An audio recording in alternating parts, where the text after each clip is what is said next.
자, 순열과 조합의 세계에 오신 여러분들을 진심으로 환영합니다. 순열조합 단원은 사고방식을 배우는 단원입니다. 사고방식. 생각하는 방법을 배우는 단원이에요. 그리고 그 어떤 단원보다 다양한 풀이가 나올 수 있는 단원입니다. 답지를 맹신하실 필요가 전혀 없어요. 멀리 가도 돌아가도 다 좋은 풀이입니다. 왜냐? 언젠가 써먹을 때가 있어요.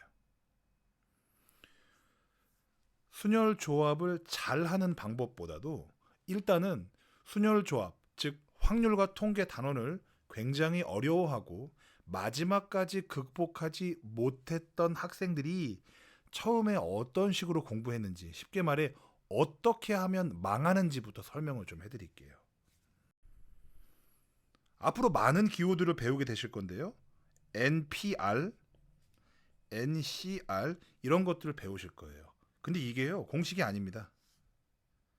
그러니까 암기해서도 안 돼요. 다시 말해서 저걸 공식이라고 생각하고 케이스별로 나눠서 외우면 망하는 거예요. 자, 이것은요, NPR과 NCR, 이게 순열이고 이게 조합이거든요. 수학 하에서는 이거 두 가지만 배웁니다. 근데 이것은 공식이 아니고 여기 나와 있는 것처럼 상황의 함축적 표현이에요.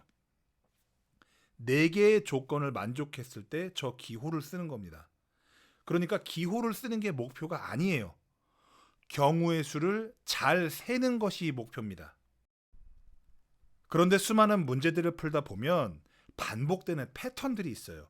그 대표적인 패턴 2개를 묶어서 빠르게 계산하는 방법을 연구하는 겁니다. 그 4가지 조건이 만족되면 우리는 NPR, 어떠한 조건 4개가 만족되면 NCR이라는 기호를 쓰는 거예요. 그러니까 기호를 쓰지 않고도 잘 구하면 그걸로 땡인 겁니다. 그런데 이 2가지를 가르치는 것이 단원의 목표이다 보니 그 패턴을 쓰는 문제들이 대부분 출제가 되죠.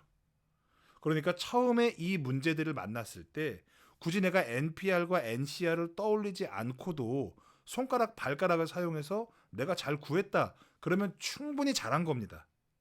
그러면 그렇게 손가락 발가락 쓴 거를 NCR이나 NPR이라는 새로운 내용으로 대체해서 정리하는 방식에 조금씩 익숙해지시면 되는 겁니다. 그래서 밑에 많은 경험이 필요하다고 나와 있죠. 문제를 많이 풀어보라고 하는 것인데, 단순히 문제의 양을 늘리기보다는 초반에 문제를 풀 때 어떻게 소화를 하는지가 정말로 중요합니다. 자, 그 방법을 지금부터 설명해 볼게요. 확률과 통계를 잘 하는 방법입니다. 첫 번째가 진짜 중요한데, 확률과 통계를 못하는 학생들이 1번을 개무시합니다. 일일이 나열하고 세어보자. 그 다음에 규칙을 찾아보고 마지막에 일반화하는 겁니다. 일일이 나열하고 세어보는 것이 첫 번째예요. 손발가락을 써보라는 겁니다. 그것으로 시작하지 않으면 결론만 외우게 돼요.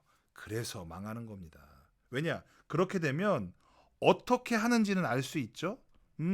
이렇게 나오면 이 숫자들을 뭐 곱해, 그리고 더하래, 그리고 이럴 땐 빼고 이럴 땐 나누래, 그 내용을 알 수 있지만 왜를 알 수가 없어요. 왜? 야, 이거 왜 더하는 건데? 도대체 이 문장에 나와 있는 맥락이, 내용이 뭐길래 이게 더하는 거냐?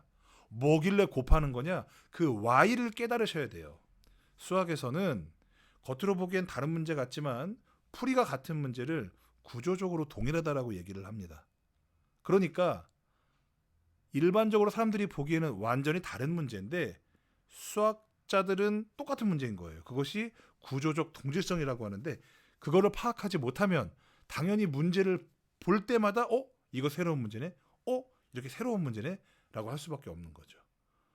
닭이 기억력이 굉장히 짧아요. 메멘토급입니다. 영화 메멘토 아시죠? 그래서 닭이 맨날 두리번 거리잖아요. 그런 느낌으로 확률과 통계 문제를 풀 수밖에 없어요. 왜냐? 여기는 글이 너무 많아요. 그래서 일반적으로 기본적으로 쫄고 들어갈 수밖에 없습니다. 인정해요. 원래 수학 문제는 길면은 까다롭다는 느낌이 있죠. 느낌이 있어요. 자신감만 붙으면 이런 거예요. 그러니까 가진 게 없을수록 말이 많잖아요. 그렇죠? 그러니까 수학 문제도 마찬가지예요. 길수록 사실은 쉽습니다. 중요한 게 몇 개 안 되기 때문에 그래요. 자, 그래서 앞으로 확률과 통계를 시작할 때 이 순열 단원, 조합 단원 두 단원의 문제를 풀 때 여러분들이 제일 처음에 열심히 해야 될 건 뭐냐? 일일이 그냥 써보자. 그리고 나열하고 그리고 세워보자는 거예요. 그렇게 나열하고 세워보다 보면 규칙이 보여요. 왜? 반복이 되니까 패턴이 보인단 말이에요. 그러니까 규칙이 보이죠. 그러고 나면 이렇게 생긴 건 이렇게 정리하면 되겠구나 라고 일반화가 가능한 겁니다. 자, 그리고 두 번째, 모르는 문제는 최소 몇 분? 10분이에요. 저는 수학의 등급이 여기서 결정된다고 봐요. 그러니까 모르는 문제를 최소 몇 분 고민하느냐. 여기서. 어차피 고민의 총량은 정해져 있어요. 그러니까 앞에서 답지 보고 후딱후딱 넘어가면 뒤에서 어차피 하나하나 다 다시 풀어야 되고 고민해야 돼요. 근데 어렵다는 얘기는요. 문제가 그냥 어려운 게 아니라 개념이 두 개, 세 개 동시에 나오는 문제인 거예요.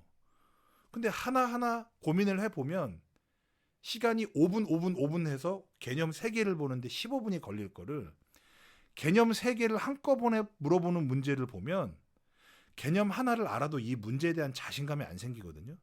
그래서 개념 3개를 다 공부하고 그 문제 하나를 해결하는데 15분 이상의 시간이 걸려요. 그리고 제일 중요한 거, 자신감이 확보가 안 돼요. 그래서 개념 하나를 물어보는 간단한 문제를 풀 때 그때 고민을 깊이 하셔야 됩니다. 스텝 A를 풀 때 이거 뭐야? 스텝 A에서 모르는 문제가 갑자기 왜 나와? 헐.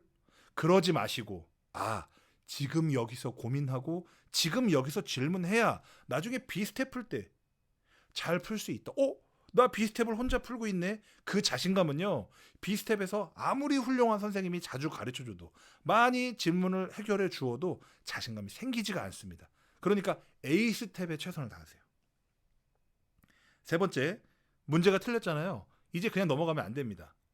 어디서 틀렸는지 정확히 찾아서 내가 그때 무슨 생각을 했었는지 왜 틀렸는지를 최대한 자세히 써놔야 됩니다. 이것이 바로 확률과 통계를 잘하는 방법이에요. 이게 왜 다른 단원에 비해서 어렵지가 않냐면 확률과 통계는 식이 짧아요. 그만큼 많은 내용이 한두 줄에 막 함축이 되어 있거든요. 그러니까 더하기 하나, 빼기 하나, 곱하기 하나, 나누기 하나, 그 기호 자체가 굉장히 큰 의미와 많은 상황을 담고 있어요. 그러니까 내가 뭘 보고 그 연산을 선택했는지 정확히 파악해야 되고, 그것이 틀렸다면 왜 틀렸는지를 내가 정확히 알고 넘어가야 된다는 거예요.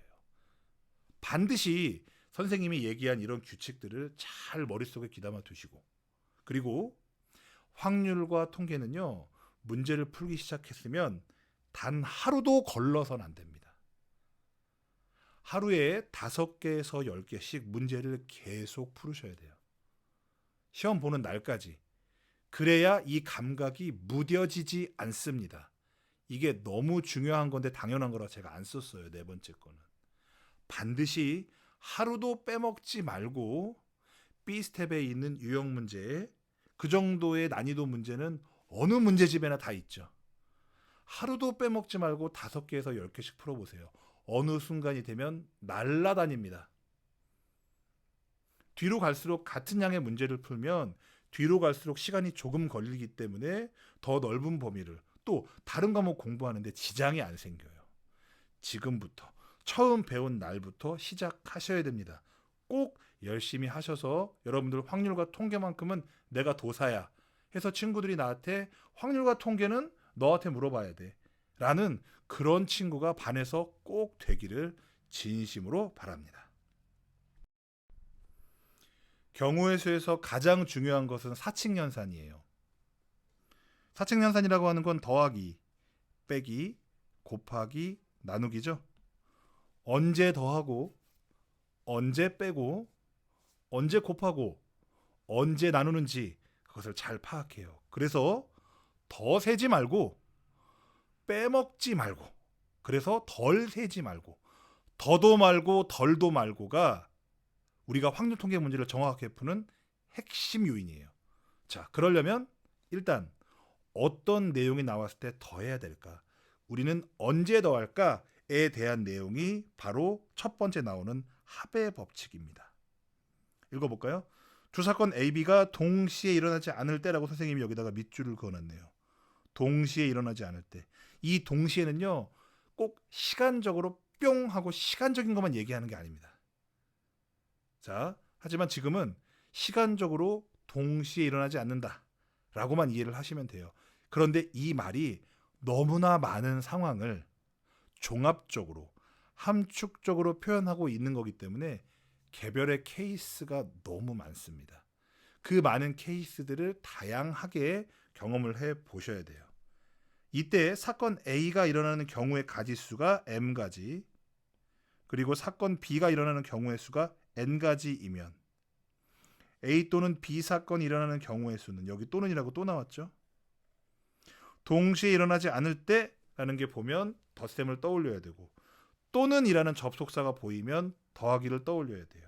이때의 경우의 수는 뭐다? m과 n을 더한 값 m 더하기 n이다. 예를 하나 볼까요?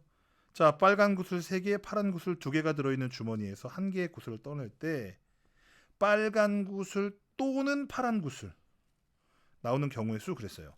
우리가 구슬을 하나 딱 뽑았는데 이 구슬은 빨간색이기도 하고 파란색이기도 해. 이런 구슬이 있습니까? 없죠. 주머니에는 분명히 빨간 거 3개, 파란 거 2개만 들어있다고 했으니까 상황이 빨간 구슬이다라는 상황과 파란 구슬이다라는 상황이 동시에 일어날 수는 없는 거거든요. 그래서 더하는 겁니다. 그래서 오른쪽에 밑에 보면 3 더하기 2라고 나와 있죠. 3은 구하기 어렵지 않고 2도 구하기 어렵지 않아요. 근데 왜 더할까? 이걸 생각해야 됩니다. 단서는 여기서는 또는이라는 접속사 하나예요. 또는. 그리고 조용히 생각해 보는 거예요. 또는이라는 말이 들어간 이유가 뭘까? 구슬과 구슬이 만나면 색깔이 막 섞이나? 그게 아니니까. 그죠? 그게 아니니까 결국 어떠한 구슬을 꺼낸다 하더라도 야, 이거는 빨간색이고 이렇게 보면 파란색이야. 이런 일을 절대로 일어날 수 없으므로 2개는 더한다. 이렇게 이해하시면 됩니다. 자, 두 번째는 곱의 법칙인데요. 언제 곱하니? 왜 곱하니? 이런 내용입니다. 내용을 보면 두 사건 A, B에 대해서 사건 A가 일어나는 경우의 수 m이고 또 사건 B가 일어나는 경우의 수가 n일 때 A, B가 잇따라 일어나는 경우의 수 잇따라, 이것을 원래는 동시에라고 썼어요. 근데 동시에라고 쓰면 너무 시간적으로 동시에라고만 이해를 하니까 잇따라 A도 일어나고 그리고 나서 B도 일어나. 그래서 2개가 동시에 2개가 잇따라 다 일어나야만이 이건 하나의 경우의 수로 셀 수 있겠다라고 하는 그런 경우만 곱한다는 거예요. 그러면 당연히 m과 n을 결론적으로 어떻게 되겠어요? 당연히 곱해지겠죠. 밑에 예를 볼까요? 동전 1개를 2번 던질 때 일어나는 경우의 수. 동전 1개를 2번 던진대요. 그러니까 2번 던진다고 했으니까 첫 번에 던진 것도 2가지, 두 번째 던진 것도 2가지가 나오죠. 근데 첫 번째 결과만 나오고 두 번째 결과 안 나오면 경우의 수 셀 수 있어요? 없어요? 없죠. 첫 번째 경우 2가지도 나와야 되고 두 번째도 2가지 중에 하나가 반드시 나와야 돼요.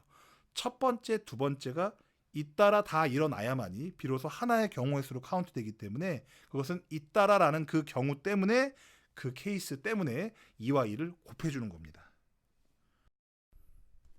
여기 이렇게 티셔츠 3개와 바지 2개가 있다고 칩시다. 그런데 이걸 가지고 만들 수 있는 패션의 경우의 수가 몇 가지일까? 이걸 얘기할 건데요. 당연히 이 3과 2를 더하거나 곱하거나 둘 중에 하나겠죠. 그런데 이 2개의 상황이 정말로 큰 사건을 일으키게 됩니다. 다시 말해서 어떠한 사람이 나는 티셔츠 3개 중에서 하나를 고르고 그리고 바지 2개 중에 하나를 골라서 2개 모두 연달아서 골라서 하나의 패션을 완성하겠다. 그러니까 둘 중에 하나만 있으면 안 되는 거니까 둘 중에 모두 다 있어야 비로소 하나의 패션, 경우의 수를 만들 수 있기 때문에 나는 3과 2를 곱하겠다. 그러면 정상인 거죠. 그런데 만약에 어떤 애가 선생님 저는요 바지하고 여기 밑에 있는 바지하고 옷들이 중에 그냥 하나만 입으려고요. 그러면서 저는 이 두 개의 사건이 동시에 일어나지 않도록 절대로 동시에 일어나지 않도록 윗도리만 입고 나가겠습니다라고 하는 순간 이건 사람이 아니라 곰돌이 푸가 되는 거예요.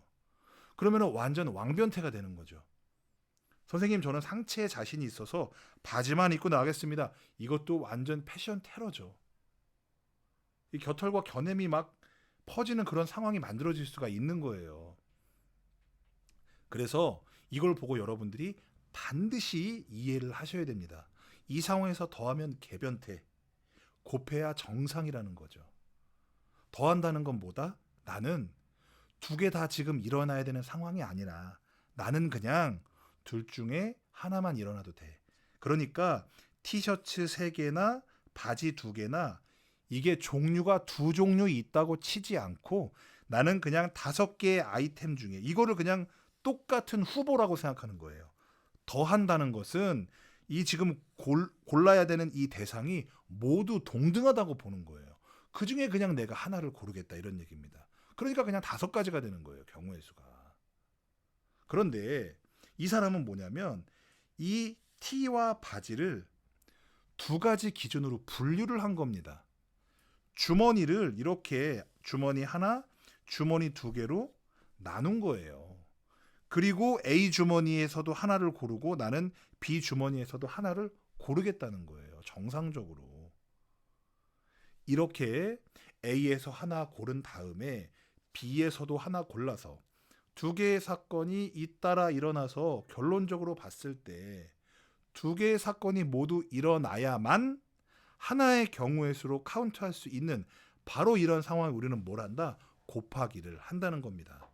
이제 수많은 글씨들을 보면서 문제들을 보면서 어떤 말이 나오고 어떤 맥락이 나왔을 때 이건 덧셈, 이건 곱셈 이것을 선택할 수 있는지 문제를 보고 선생님이 바로바로 문제를 풀어주기보다는 이 단서에 주목하세요. 이 단서가 더하기입니다. 이 단서가 곱하기입니다. 이렇게 설명을 해드릴게요. 문제는 스스로들 풀어보시기 바랍니다. 첫 번째 문제입니다.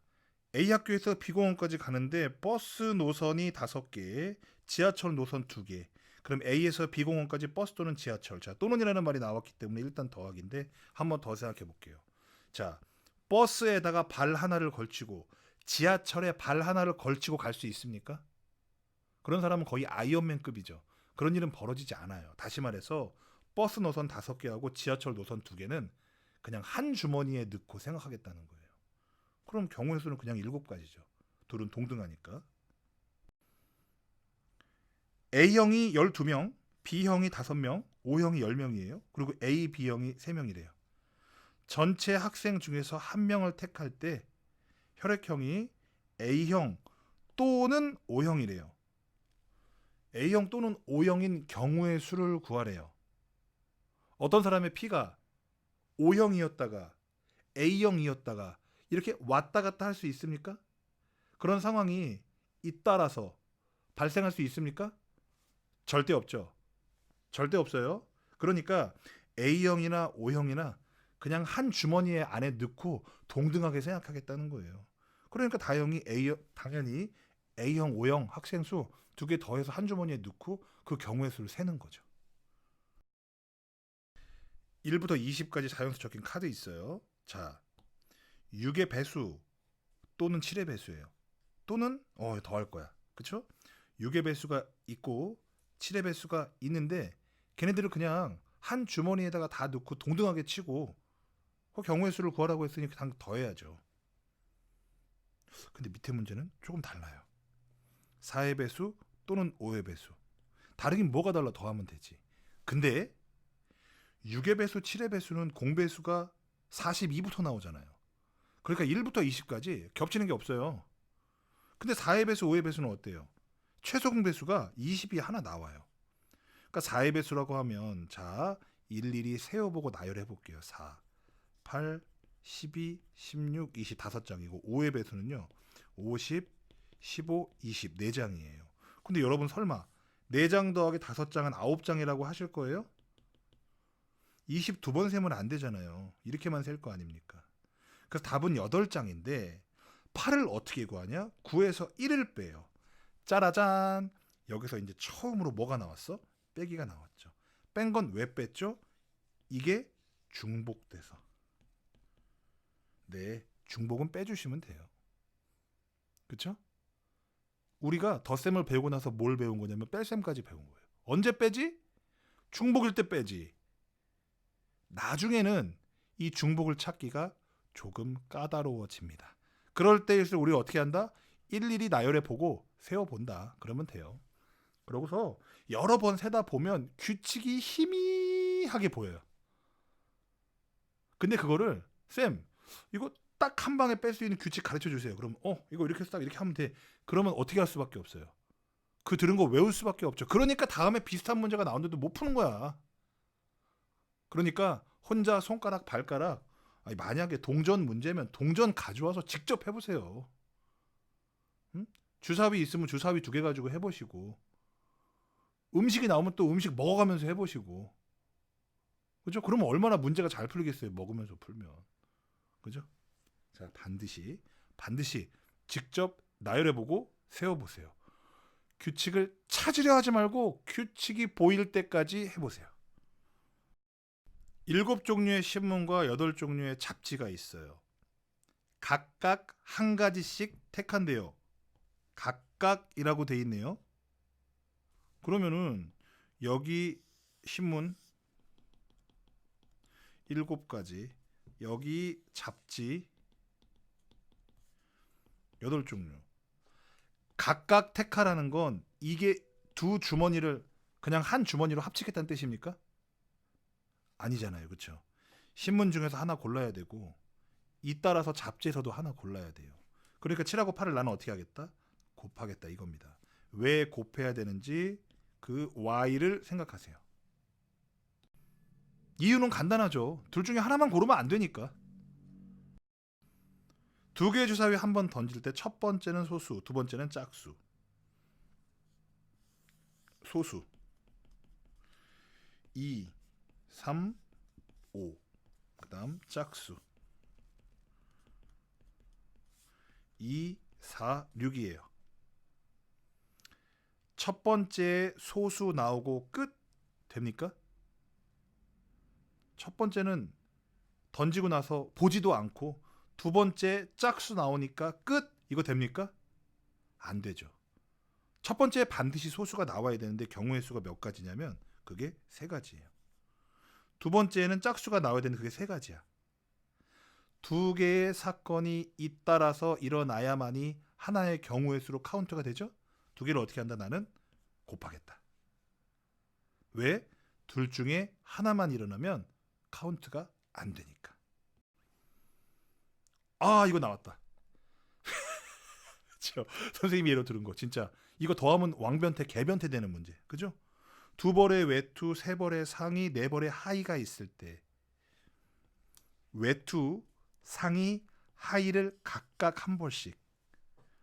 선생님 저는 외투하고 상의만 입고 하의를 벗고 가겠습니다. 그러면 안 되잖아. 그러면 진짜 오해받잖아요. 그치? 사람으로서 정상적으로 살기가 너무 어려워. 그리고 겨울에 너무 추워요. 그러면 안 돼. 그죠? 이제 곧 겨울인데 절대 그러면 안 돼. 3개 다 하나씩 골라야 된단 말이에요. 굳이 쓸 필요도 없는데 이거 그죠?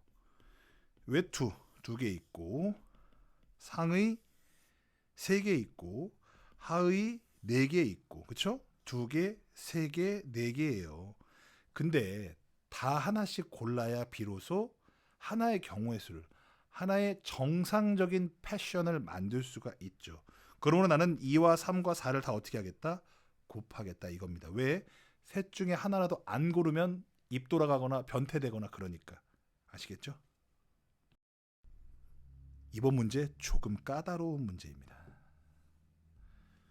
A에서 C 지점까지 가는 경우의 수를 구하래요. A에서 C를 가는 방법은 총 2가지가 있어요. A에서 C로 바로 가는 방법과 A에서 B로 갔다가 C로 가는 방법. 제가 이 두 가지로 케이스를 나눈 이유는 동시에 일어날 수 없는 사건이기 때문에 나눈 겁니다. 이런 걸 나중에 배반 사건이라고 불러요. 관계 없습니다. 몰라도 돼요, 아직은. 하여간 동시에 일어날 수 없으니 따로 구해야겠다고 결심을 한 겁니다. 자, 그럼 A에서 C로 가는 방법은 한 가지밖에 없어요. A에서 B를 거쳐 C로 가는 방법은 A에서 B로 가는 방법이 두 가지, B에서 C로 가는 방법이 세 가지입니다. 그럼 결국 A에서 출발해서 C에 도착을 하려면 반드시 A와 B로 가야 되고 B에서 C로도 가야 돼요. 그러니까 이 두 개의 사건이 잇따라 일어나야 됩니다. 모두. 그래야 A에서 C까지 갔다는 경우의 수를 만들 수가 있는 거예요. 그래서 2와 3을 어떻게 하겠다? 나는 곱하겠다. 그러면 이것은 6가지입니다. 각각 구한 것들을 최종적으로 어떻게 하겠다? 더해야 되는 거죠. 왜? 지금 위에 있는 사건과 두 번째 있는 이 사건은 동시에 일어날 수 없기 때문이죠. 왜 동시에 일어날 수 없는지 생각해 봐야 될 일입니다. A에서 C까지 가는데 A에서 C로 갔다가 동시에 A에서 B 거쳐서 C로 간다는 건 있을 수 없는 일이라는 것을 누구나 알 수 있는 거죠.